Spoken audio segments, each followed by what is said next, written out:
Unfortunately, next week there will not be a Dragon Ball Super as it's preempted, but that doesn't mean that we can't preview Dragon Ball Super episode 53.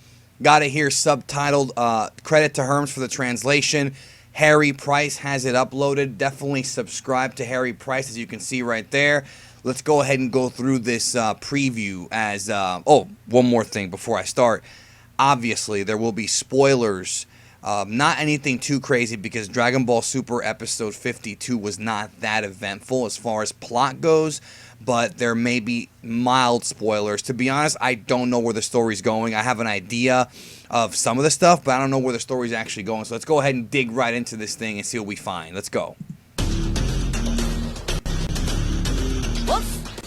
Now, first thing here, we know from the end of episode 52 that Goku, Whis, and Beerus are going to be going to Universe 10. And here we see not one, but two Kaioshin. There are two Kaioshin here, Zamasu and another Kaioshin. Now, two things could be going on here. It might not be a big deal. There might just be multiple Kais, which we know that there are. I mean, there's multiple Kais in Universe 6 and 7.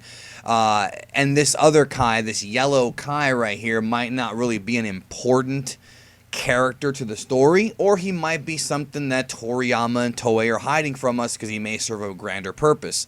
Who knows? But interesting that we're seeing two Kais, and he probably will be named. Alright, so Lord Beerus, this is Zamasu guy anyways. I noticed that the way that Goku pronounces it is Zamasu, which means that when it gets dubbed, his name may change to Zamas. Just letting you guys know that ahead of time. I have a feeling it might.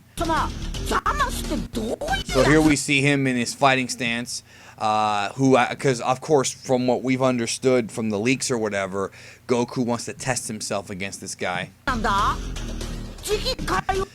A despairing Kaioshin and gifted fighter. So I guess he is a gifted fighter. He's not like the other Kaioshin who's kind of a wuss.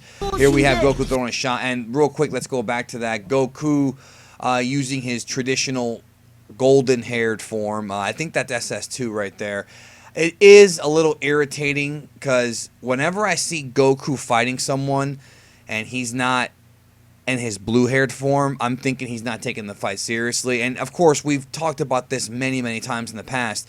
That's what he does. But if we're supposed to believe, if the audience is supposed to believe that Zamasu, excuse me, is actually a tough guy, he needs to fight Goku in his blue-haired form and at least compete with him. Now, that does not mean that he will not fight him in his blue-haired form.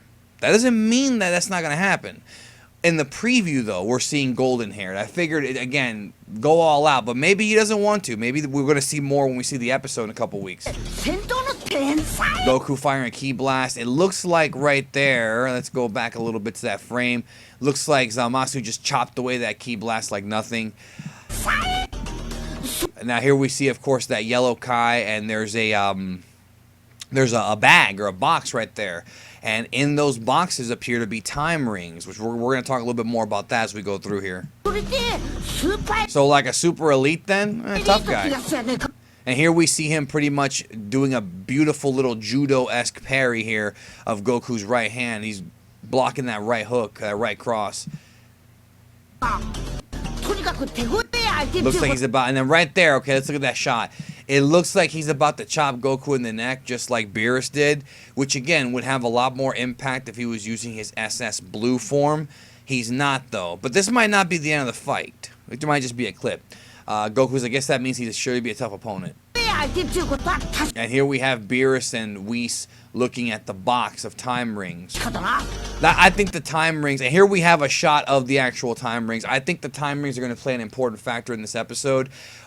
And what I'm curious about is why are there 4 green ones and 1 like gray one or silver one?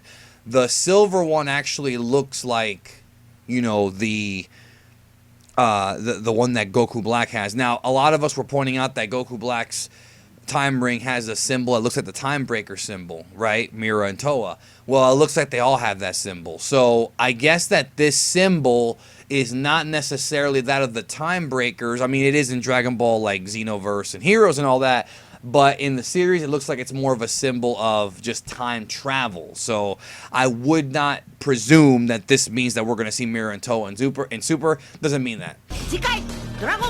Next time on Super, reveal Black's true identity. Now off to the Kaido Shinra of Universe 10. スーパーブラックの正体を暴け。いざ大獣獣の海洋深海へ。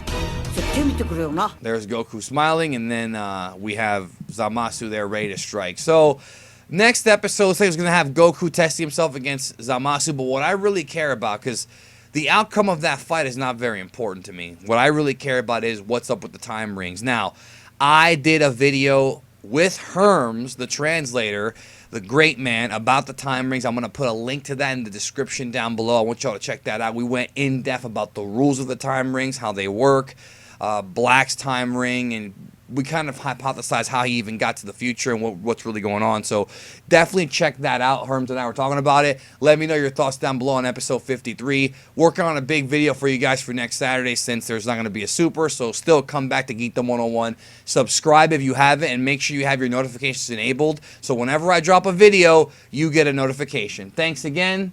Talk to y'all very soon.